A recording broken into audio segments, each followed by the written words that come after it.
I would like to start by first thanking you all for joining us today as we reflect on Iranian women's challenges and resistance, our hopes and desires, excitements and disappointments.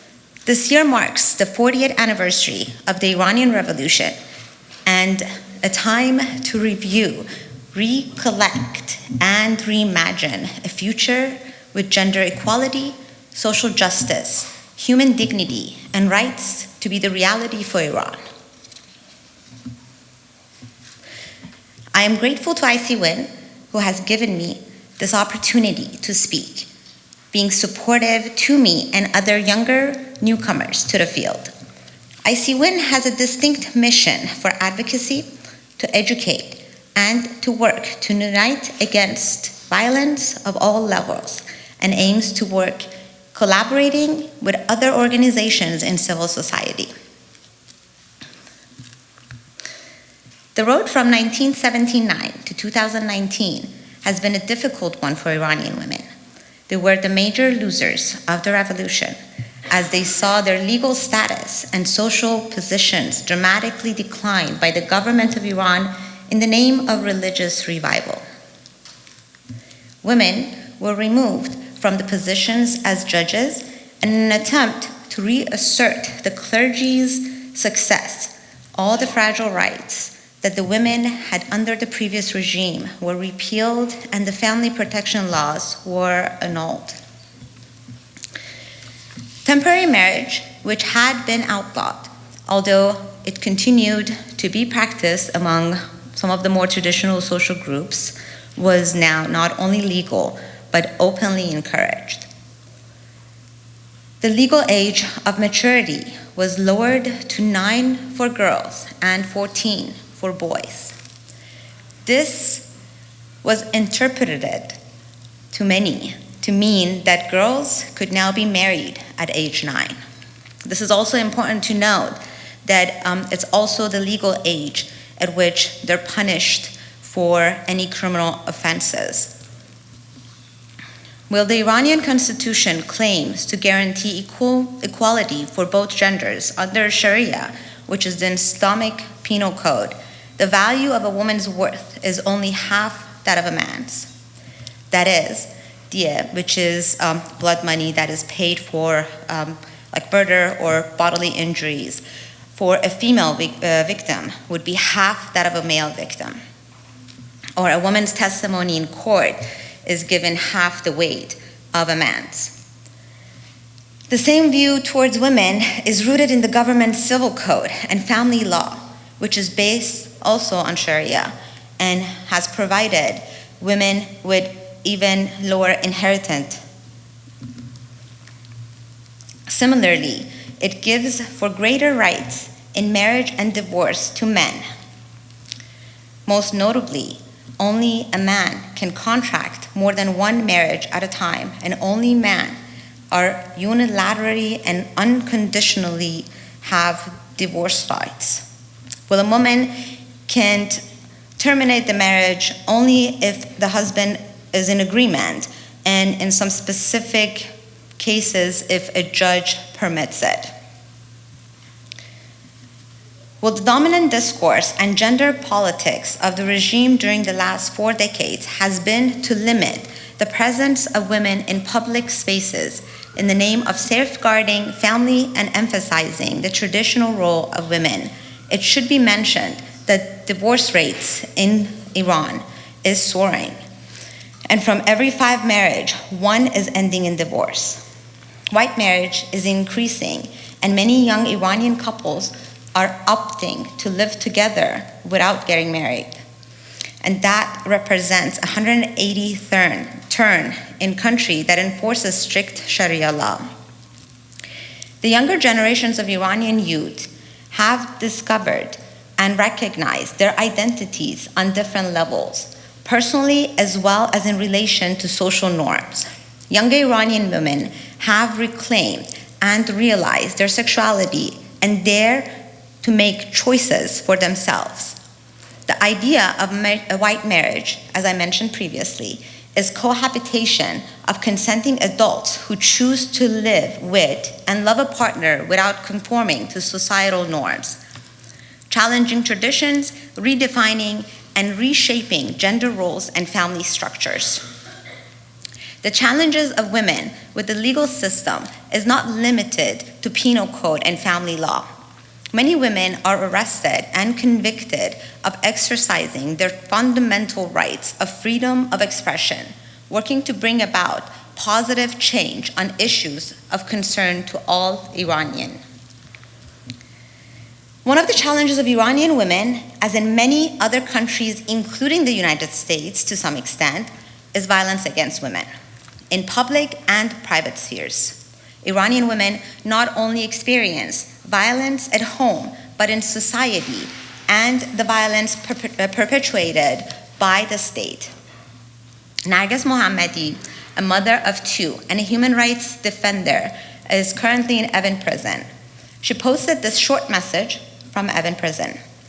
On the 40th anniversary of the victory of the Iranian People's Revolution to achieve democracy, freedom, and justice, it is necessary for the future ahead of us to review the government's records. The great strides the women's movement had made over the last 40 years and urged people to scrutinize the Iranian regime's repressive role in holding back women in legal, social, economic, and cultural areas. In her message, she references 25 female prisoners of conscience in just one of the many prisons in the Islamic Republic, the women's ward at Evin prison. She points out that at least 15 of these prisoners qualify for pardon, and many of them who have been detained for a long time have been denied leaves of absence or visits. Most recently, on March 4th, Amnesty International statement indicates that after 2 trials, Nasrin Sotoudeh, a human and women's rights lawyer in Iran, was sentenced to 34 years in prison, as well as 148 lashes.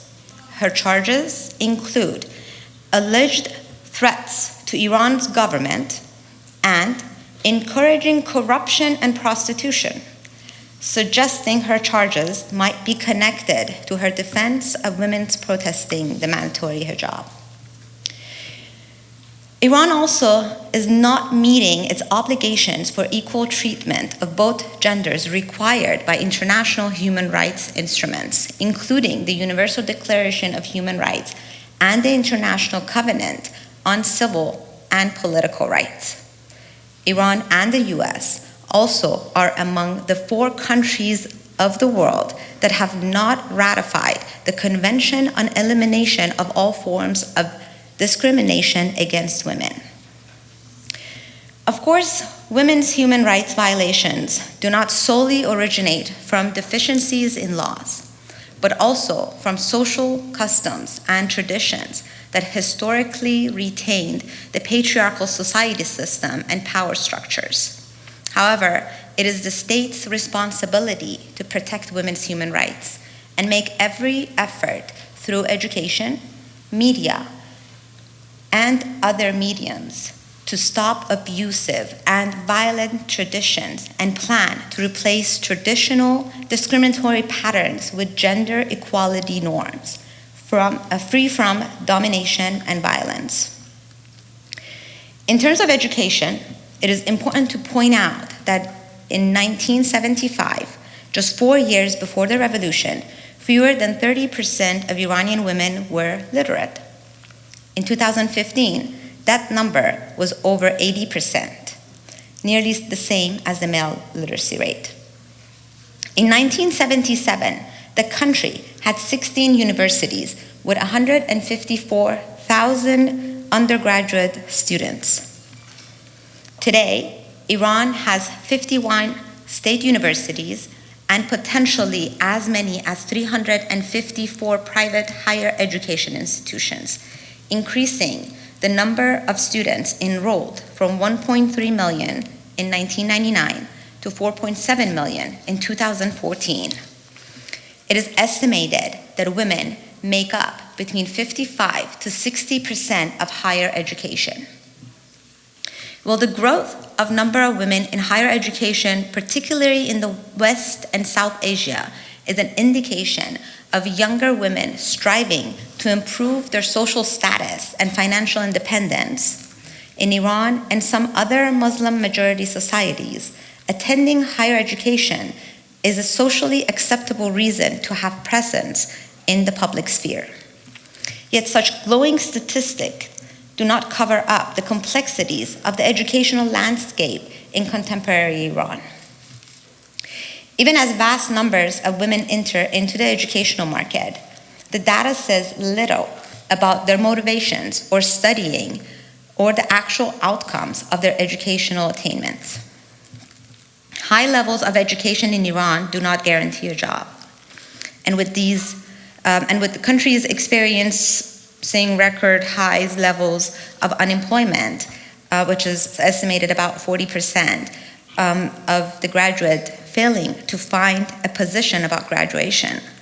This is especially the case for young women, where fading but still persisting cultural norms about a woman's role being in the household continues to provide an additional obstacle towards active participation in the workplace. It should be noted that the rate of unemployed higher educated Iranian women is double the rate of men, and Iran perhaps has one of the biggest gaps between the number of educated women and the rate of unemployment amongst them.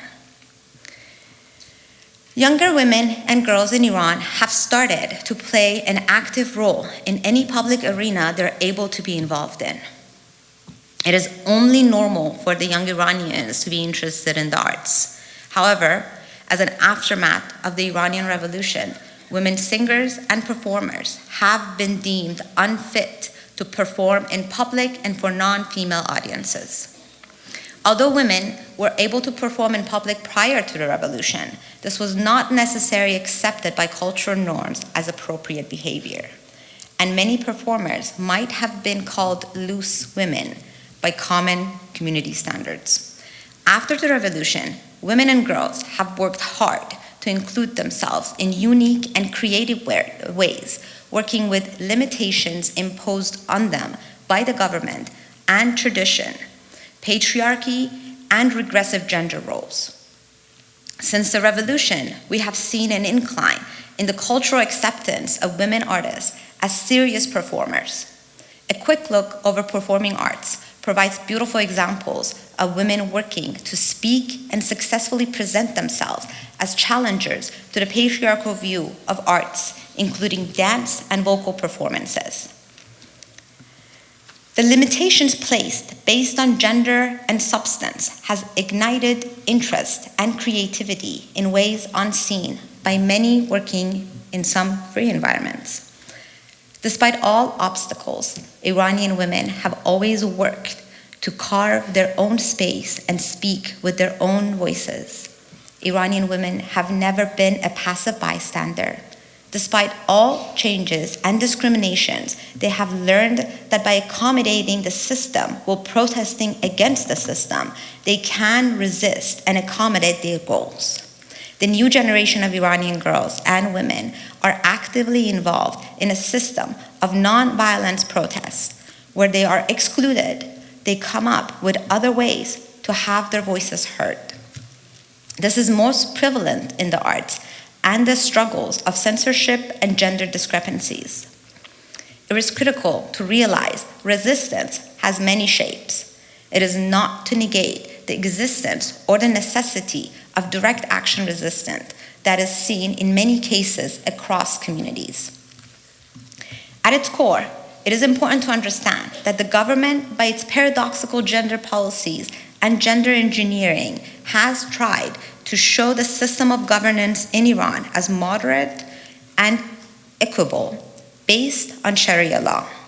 Iranian women who bore the brunt of these policies neither accepted nor remained silent in response to these efforts. Movements such as 1 Million Signature Campaign, Mothers of Lale Park, Stop Stoning Forever, Open Stadiums, White Wednesdays, and many more have been organized by women inside Iran and in the diaspora and have received international recognition. The Iranian people continue to be the subject of discriminatory policies in Iran and here in the US. The US-Iran relationship has never been easy. Most recently, the decision to roll back the sanctions and the ban on people in 5 Muslim-majority societies, including Iran. These discriminatory policies have impacted the daily lives of Iranian people and have created hardship inside Iran, added to ongoing labor disputes and economic hardships in the daily lives of the working people.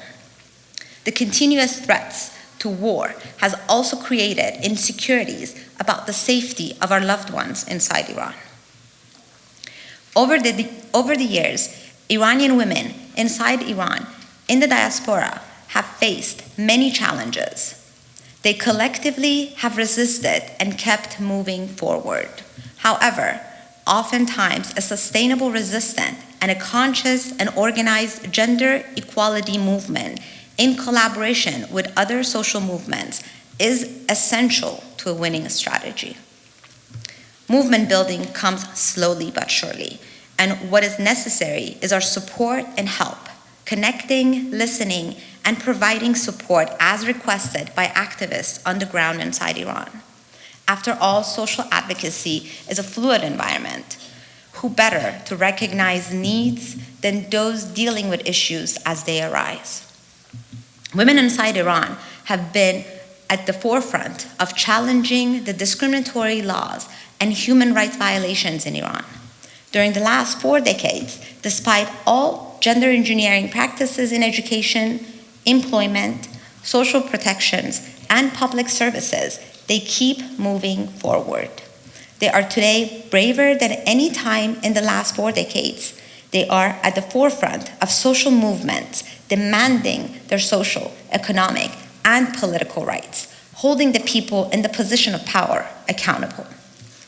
In conclusion, it is important to remember that Iranian women's movement and campaigners inside Iran not only have made strides, but they have also paved the way for the next generation to follow and learn from the role models who inspired them and have a shared history of struggle. The fruits of the resistance of the previous generation of women activists in Iran can be seen today in bravery and persistence of the younger generation who were born and raised in Iran. They are brave, bright, fearless, persistent, and demand the rights from a position of power and holding the government accountable. The younger Iranian women know they are the key influencers in the future of Iran. They do not adhere to the patriarchal power structures or accept the discrimination imposed by the people in the position of power. Most importantly, they do this with conviction and awareness. To make lasting change, we need organized movements. It is time to move forward with a clear view, forward-looking strategies, and reimagine a future with dignity and right for all. To realize that every voice matters and needs a space to be heard. This does not come easy, and it is democracy in action. But we are on the road to success. Iranian women and girls are moving forward to build the world they want to live in. In diaspora, we shall move beyond our differences, build coalitions, and collaborate with other social movements for gender equality and peace. The good of the collective should be our focus in organizing movements and in building a future we like to be a part of. I'd like to thank you for listening and being a part of this collective effort.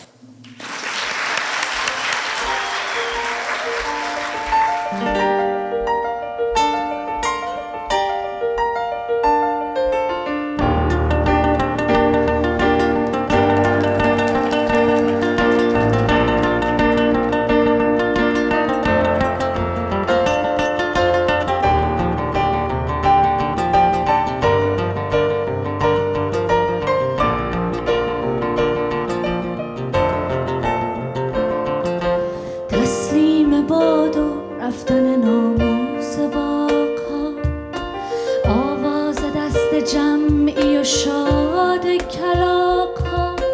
جنگل به خون نشست، درختان تبر شدن و بار میبرند کماکان الاغ‌ها. لعنت به ساده لوحیت و آن دل خرد، بهتت زده شکسته در این شهر باورد. به دست دوست یا که به آغوش امن عشق، این بار اعتماد کنی خاک بر سرت. از یاد میبرم مرا دیگری کنم، از دستمال گریه من روسری کنم. در کل شهر خال زنک ها نشستم، در